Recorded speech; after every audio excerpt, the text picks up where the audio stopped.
नमस्कार दोस्तों, मैं हूं वंदना भारती और आप देख रहे हैं कमोडिटी इनसाइट्स। और ये जो शो है, ये खास शो है, सोने पे है और चांदी पे है। और ये शो उन लोगों के लिए है जो यहाँ पे फिजिकल में खरीदारी करना चाहते हैं या ईटीएफ में खरीदारी करना चाहते हैं। क्योंकि काफी यहाँ पे डिमांड आ रही थी कि सोने में अब हमें यहाँ पे खरीदारी करनी चाहिए या नहीं करनी चाहिए, क्योंकि रिसेंटली हम लोगों ने काफी उथल पुथल की स्थिति देखी। सबसे बड़ी बात यह है कि हम लोगों ने अगर 2026 की बात करें तो शुरुआत में 1,80,000 तक का भाव आते देखा, वहां से एक लगातार करेक्शन आया, फिर प्राइसेस ऊपर की तरफ गई। और अब यहाँ पे मई के महीने में क्या हुआ, जैसे वॉर की शुरुआत हुई, प्राइसेस में हम लोगों ने करेक्शन आता हुआ देखा और प्राइसेस में अब फिर से यहाँ पे एक अपसाइड आया। लेकिन ये जो मई का महीना रहा, ये काफी वॉलेटाइल रहा गोल्ड पे, खास करके भारतीय बाजार में, क्योंकि देखा जाए तो प्राइसेस एक बार फिर से ऊपर की तरफ गई। और यहाँ पे दूसरी चीज क्या हुई, जो यहाँ पे करेंसी अपनी आईएनआर 89 रुपीज पर डॉलर थी, वो यहाँ पे अब 96 रुपीज पर डॉलर यहाँ पे चली गई है। आपको कारण पता है, क्रूड ऑयल प्राइसेस का हायर साइड होना, हमारा इंपोर्ट बिल बढ़ना, गोल्ड का इंपोर्ट बिल बढ़ना। इसके बाद अगर आप देखेंगे तो वॉर की वजह से रेमिटेंसेस, यानी कि बाहर के देशों से जो हमें मतलब डॉलर टर्म्स में रेमिटेंसेस आते थे, वो भी यहाँ पे खत्म हुआ, कम हुआ। और फॉरेक्स रिजर्व की यहाँ पे जो कमी थी वो यहाँ पे शुरुआत हो चुकी है। इसके बाद क्या हुआ, तो दूसरा दो फैक्टर तो मैंने आपको बता दिए कि प्राइसेस बढ़ा, इसके बाद आईएनआर अपना यहाँ पे डेप्रिशिएट हुआ। तीसरा यहाँ पे हुआ कि सरकार ने एहतियात के तौर पे यहाँ पे काफी कदम लिए। उन्होंने कहा कि हम इंपोर्ट ड्यूटी को बढ़ा के 6% से यहाँ पे 15% करेंगे, यानी कि 6% से 15%। यानी कि आपका सोना पहले से या चांदी पहले से भारतीय बाहर के बाजार में जो भी रहे, आपके भारतीय बाजार में सोना और चांदी यहाँ पे 9% ऑलरेडी महंगा हो चुका है, चाहे वो भाव जो भी रहे।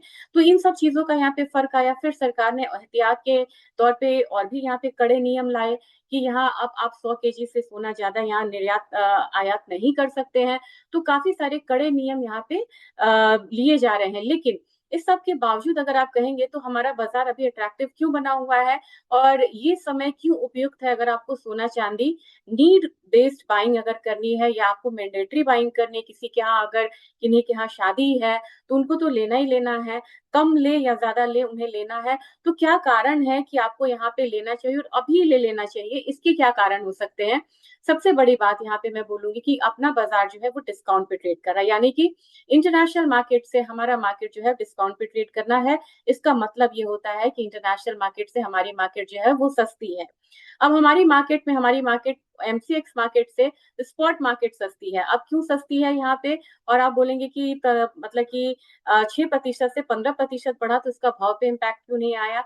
तो इसमें एक बहुत बड़ा कारण होता है इन्वेंट्री डी स्टॉकिंग। आपने बोला कि इन्वेंट्री डी स्टॉकिंग बड़ा टेक्निकल टर्म लगता है, इसको आसान भाषा में समझाएं। यानी कि अब यहाँ पे हमारे जो ज्वेलर्स भाई हैं जिन्होंने कम इंपोर्ट ड्यूटी पे उन्होंने सोना को आयात किया था और उन्होंने अपनी इन्वेंट्रीज बनाई थी, तो फिलहाल कारोबार चलता रहे, कंज्यूमर्स को भी दिक्कत ना हो और कारोबार भी चलता रहे, इसके लिए वो एकदम से जो 9% का जो उछाल है वो कंज्यूमर को ना देते हुए थोड़ा अपने पास उसके उछाल को रखेंगे और यहाँ पे पुरानी इन्वेंट्री से काम चलाएंगे। जब नई इन्वेंट्रीज आएंगी, नए दाम पे वो बनाएंगे इन्वेंट्रीज को, नए कस्टम ड्यूटी पे, तब जाके वहां पे प्राइस पे पूरा पूरा रिफ्लेक्शन होगा। यानी कि भारतीय बाजार में सोना हो या चांदी अभी भी सस्ता है, यानी कि आपको लेने की अपॉर्चुनिटी है।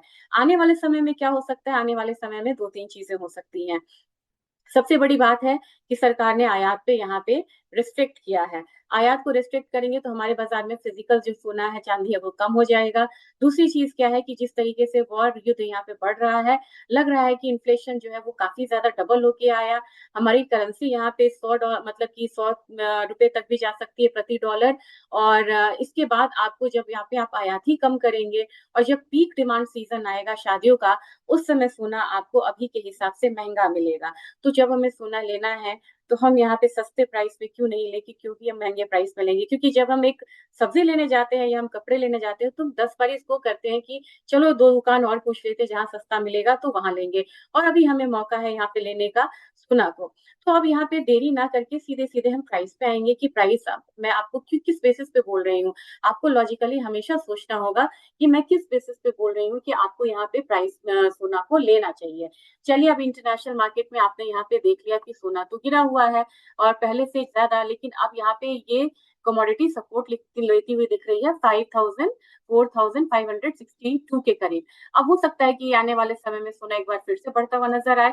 और हमारे बाजार में अगर आप देखेंगे तो जो सोना 1,80,000 तक गया यहाँ पे, 2026 की बात करें, 1,81,000, वो गिर के कितना आया, 1,30,000, 50,000 की गिरावट हुई, फिर बढ़ा कितना, 1,55,000, अब कितना बढ़ा, 1,64,000, अब नीचे आया 1,58,000। तो 1,58,000 से कितना नीचे आ सकता है, तो मैक्सिमम भी मान के चलिए कि 1,55,000 तक सोना अपना गिर सकता है, यानी कि 3,000 4,000 पॉइंट की ही गिरने की यहाँ संभावना है। अगर चांदी की बात अगर करेंगे तो इंटरनेशनल मार्केट में तो अच्छा खासा फॉल यहाँ पे आया, लेकिन चांदी भी $90 जाती है और नीचे $71 के बीच में रहती है, यानी कि फिर से $74 के करीब, $72 के करीब ये सपोर्ट लेगी, ज्यादा गिरावट नहीं है। और ऊपर की तरफ जाती है तो फिर $90 की तरफ जाएगी, क्योंकि एक बार $90 गई, दो बार $90 गई, तिबारा गई, 4 बार गई, तो फिर से आपका जो अपसाइड रेंज बनेगा वो $90 का बनेगा, सपोर्ट आपका 70 के करीब बनेगा, यानी कि इससे नीचे चांदी नहीं लग रही है। लेकिन हमारे मार्केट की तो कहानी अलग है, क्योंकि हमारी मार्केट जो है बिल्कुल इम्पोर्ट ड्यूटी की वजह से बढ़ती हुई नजर आ रही है, और 3,05,000 का हम लोगों ने एक लेवल आता हुआ देखा, यानी कि 2026 में जो चांदी 4,20,000 की थी वो गिर के आई आपको 1,97,000, डबल से भी मतलब आधे से भी कम हो गई, फिर ये बढ़ के आई आपको 3,05,000 के करीब। अब ये कहाँ पे है, ये है 2,71,000 के करीब। तो अब यहाँ पे चांदी भी आपको बहुत ज्यादा डाउन साइड नहीं दिखा के, अगर मान लीजिए मैक्सिमम यहाँ पे 2,60,000 55,000 तक आएगा, वहां से फिर से ये रिवर्सल लेती हुई दिख सकती है, और इमीडिएट तो हो सकता है कि हम आने वाले कल परसों ही यहाँ पे एक रिवर्सल आता हुआ देखें। अब बोलेंगे कि ये तो आपने चार्ट बता दिया, अब बाहर की मार्केट से ये क्यों डिफरेंट है, बाहर की मार्केट से इसलिए डिफरेंट है कि हमारा जो आईएनआर था, देखिए ना आप खुद ही, 2026 की शुरुआत में ये 89 के करीब था प्रति डॉलर, अब यहाँ पे ये आपको हो गया है 96, वो भी इसने ब्रीच करा, 96 से ऊपर प्रति डॉलर यहाँ पे उछाल मिल रहा है। तो अब चलिए, अगर आपको देखना है तो डिमांड किस तरीके से बढ़ रही है, डिमांड देखिए इतने तेजी के बावजूद में भी आप ये देखेंगे, ये WGC की, वर्ल्ड गोल्ड काउंसिल की रिपोर्ट है, ये बता रहा है कि यहाँ पे जो ज्वेलरी की डिमांड है अभी भी यहाँ पे कम हुई है, लेकिन बनी हुई है। जो पर्पल कैंडल देख रहे हैं ना, ये ज्वेलरी डिमांड है, 66 टन का अभी हमारा Q1 में 26 में यहाँ पे डिमांड आया था, और इससे पहले कितना था, ये आपको अगर देखेंगे तो टन में 82 टन का डिमांड था, इसके बाद 95 टन का डिमांड था। डिमांड कम हुई है, लेकिन नीड बेस्ड बाइंग यहाँ पे आपको होती रहेगी। अब आपको मुझे ये दिखाना है कि आपको अभी सस्ता सोना मिल रहा है कैसे, और कितना चांदी मिल रही है कैसे, और कितना, और आपको यहाँ पे क्यों ये लेना चाहिए। अब इसके लिए आपको थोड़ा सा पेशेंस रखना पड़ेगा, और आपको एक मैं एक्सेल शीट दिखाऊंगी जिसके जरिए बताऊंगी कि आपको किस तरीके से चांदी सस्ती मिल रही है। अब जैसे यहाँ पे मैंने आपको दिखाया, एक बारी फिर से मैं स्टॉप शेयर करूंगी, मैं रिस्क नहीं लेना चाह रही कि यहाँ पे आपको दिखे ना, और सीधे सीधे चलते हैं एक्सेल शीट पे। ये एक्सेल शीट अब आपको विजिबल हो चुका होगा। चलते हैं गोल्ड प्राइस की तरफ, और जैसे ही आप गोल्ड के प्राइस पे चलेंगे तो मैंने कल का रेट डाल दिया, ये था $4,562। इसमें अपना फ्रेट इंश्योरेंस चार्जेस होता है, ये भी आपको बढ़ा हुआ है। डॉलर अगर आप लेंगे तो डॉलर के टर्म्स में छोड़ दीजिए, करेंसी रेट हमने अपना 95.95 रखा, जो कि हमारा बिल्कुल रिसेंट है। अब यहाँ पे आपको सोना जो है इस हिसाब से पर केजी कितना आ रहा है, 1,40,40,00,000 मान लीजिए इसको। और कस्टम ड्यूटी हमारी कितनी लगी, पहले हमारी कस्टम ड्यूटी लगती थी 6% के हिसाब से, लेकिन अब हमारी कस्टम ड्यूटी यहाँ पे लग रही है 15% के हिसाब से, यानी कि आपके उस पे जो भी आपने 1,40,40,00,000 का अगर आपने यहाँ पे लिया है सोना, तो आपको नीचे पड़ रहा है कस्टम ड्यूटी ज्यादा। अब आपका फाइनल प्राइस कितना निकल के आ रहा है, फाइनल प्राइस आपको निकल के आ रहा है 10 ग्राम की बात मैं करूं तो 1,60,840, यानी कि 1,61,000 इसको हम लमसम मान के चलते हैं, और इसमें आपको बैंक का कॉस्ट आ गया, लैंडेड कॉस्ट आ गया, तो प्रति 10 ग्राम आपको कितना कॉस्ट आ रहा है, 1,60,840।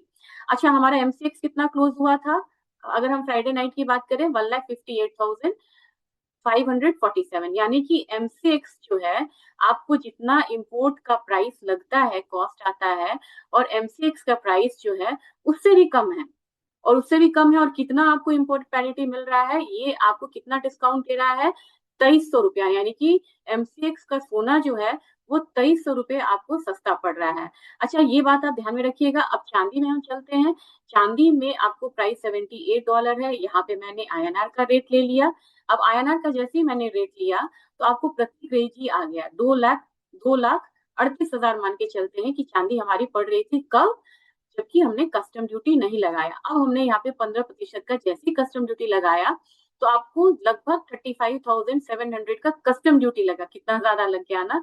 और लैंडेड कॉस्ट आपका बढ़ के यहाँ पे हो गया, और फाइनल प्राइस आया आपको 2,73,908। हम इसे 2,74,000 ही मान के चले। अब हमारा जो सिल्वर का प्राइस था वो कितना क्लोज हुआ आपको एमसीएक्स पे? एमसीएक्स पे क्लोज हुआ 2,71,886, 2,72,000 मानते हैं। यहाँ पे भी आपको 2,000 का डिस्काउंट है। तो ये तो प्राइस आपको वो है जो आपको डिस्काउंट दे रहा है एमसीएक्स पे, यानी कि हमारा इंपोर्ट कितना कॉस्ट होता है और एमसीएक्स पे प्राइस क्या आपको मिल रहा है। लेकिन जब आप जाते हैं ज्वेलर्स के पास, तब तो आप ज्वेलर की प्राइस को यहाँ पे ध्यान देंगे। तो ज्वेलर्स की प्राइस कितना, ये याद रखिएगा आप यहाँ पे। गोल्ड का हमारा कितना आया, मतलब कि 1,58,547 के करीब आया, और 1,58,000 ही इसको मान ले, 1,58,500। और सिल्वर हमारा है 2,72,000 मान के चलते हैं। अब आपको चलना होगा, अब इसको कंपैरिजन करना होगा कि ज्वेलर्स आपको किस भाव पे रेट दे रहे हैं और क्या वो रेट सही है। तो अब जब जैसे ही आप यहाँ पे जाएंगे, तो अब मैं ले जाऊंगी आपको एक ऑथेंटिक वेबसाइट पे, और ये वेबसाइट है इब्जा का वेबसाइट है। ये आपको इंडियन बुलियन ज्वेलर्स एसोसिएशन का ये वेबसाइट है। अब आप यहाँ पे जैसे ही जाएंगे ना, तो आपको कंपैरिजन करना है कि आज आपको किस प्राइस पे सोना मिलेगा। अब सोना के लिए आपने देख लिया कितना, 16/5/2026, यानी कि बिल्कुल आज आज का रेट है। अब सैटरडे संडे आपको इसी भाव पे सोना मिलेगा। अब कितना मिल रहा है, जैसे ही आप 24 कैरेट पे जाएंगे 1,58,000। तो 1,58,000 जैसे ही जाएंगे, तो आपको पता है कि 1,58,500-600 का करीब एमसीएक्स पे प्राइस था। वो इम्पोर्ट प्राइस से भी कम था एमसीएक्स, और एमसीएक्स प्राइस से भी कम आपको इब्जा का रेट आ रहा है 1,58,150 के करीब। तो यहाँ पे आपको डिस्काउंट मिल रहा है। जब आप 22 कैरेट लेने जाएंगे तो 1,44,874 के करीब आ रहा है, यानी कि 1,45,000 का 10 ग्राम मिल रहा है। जबकि 18 कैरेट लेंगे तो 1,18,000 के करीब आपको मिल रहा है। अब जबकि अब सिल्वर की बात की जाए, सिल्वर 2,72,000 आपको था एमसीएक्स पे। अब यहाँ पे कितना में सिल्वर आपको मिल रहा है 1 केजी, 2,67,500। तो समझिए कि आपको 4,500 सस्ता अभी चांदी मिल रही है, और 500-600 रुपए प्राइस का सस्ता आपको सोना मिल रहा है। तो तभी मैंने कहा है कि अगर आपको नीड बेस्ड बाइंग करनी है, तो अभी आपको ज्वेलर्स सस्ता सोना दे रहे हैं। आने वाले समय में सोने का प्राइस जो है वो प्रीमियम पे रहेगा, मैंने आपको पहले ही बता दिया है। अपनी करेंसी कमजोर हो सकती है, एक्सपोर्ट इंपोर्ट पे रेस्ट्रिक्शंस है, तो कम सोना चांदी आएगा, तो उससे भी आपको भाव बढ़ेगा। आने वाले समय में जब आपको बिल्कुल पीक डिमांड सीजन रहेगा शादी का और त्योहार में मांग का लेके, तो डिमांड ज्यादा होने की वजह से भी आपको सोना चांदी बढ़ेगा। तो ये एक बढ़िया समय है जबकि आपको सोना भी लेना चाहिए। और अगर कहेंगे कि ऐसा ही मतलब कि ईटीएफ हमें लेना चाहिए, तो मेरे ख्याल से अगर आप थोड़ा सा रुकेंगे तो मैं कहूंगी कि ईटीएफ भी आपको लेना ही चाहिए, और ये आपको एक बढ़िया रेट पे मिलेगा। अगर ईटीएफ का दाम देखेंगे तो मेरे ख्याल से अभी गोल्ड ईटीएफ जो है, गोल्ड ईटीएफ आपको मैं आपको निपॉन का दिखा देती हूँ। निपॉन का ये आपको कम प्राइस पे मिलता हुआ नजर आएगा, निपॉन गोल्ड। एक बारी मैं देख रही हूँ गोल्ड की। मान लीजिए मैंने मेराई का ही ले लिया, और निपॉन आना चाहिए था इसमें। एक मिनट आप यहाँ पे थोड़ा सा बने रहिए। निपॉन का आप देखिएगा गोल्ड बीज आ गया यहाँ पे। ये आपको 1,29,129 के करीब मिल रहा है। तो यहाँ पे एक अच्छा मौका है, आप 129 से 126 के बीच में लीजिए। और 108 के करीब ये नीचे आया था, और कितना अपसाइड गया है 134 के करीब। तो काफी बढ़िया रिटर्न रहा है। तो अभी यहाँ पे आप करेक्शन पे ले सकते हैं, और आपको इसमें इस साल 1,50 तक के जो रेट्स हैं वो मिलते हुए आपको नजर आएंगे। जबकि आप निपॉन का अगर सिल्वर ईटीएफ देखेंगे, तो उसकी जो रेट्स आ रहे हैं वो 2,50 आ रहे हैं, 2,50 के करीब आ रहे हैं। इसमें एक टारगेट भी हुआ था जो मैंने दिया था नीचे की तरफ से बाइंग का 191 पे, ये 270 से भी ऊपर आया था। तो यहाँ पे भी आपको करेक्शन में खरीदारी का बन रहा है। तो दोनों ही चीजें आपको बेहतरीन है अपने पोर्टफोलियो में ऐड करने के लिए। तो यहाँ पे अगर लेना है जरूर लें। वीडियो कैसा लगा ये भी बताइएगा, और अच्छा लगा तो इसे ज्यादा से ज्यादा शेयर जरूर करिएगा। Thank you.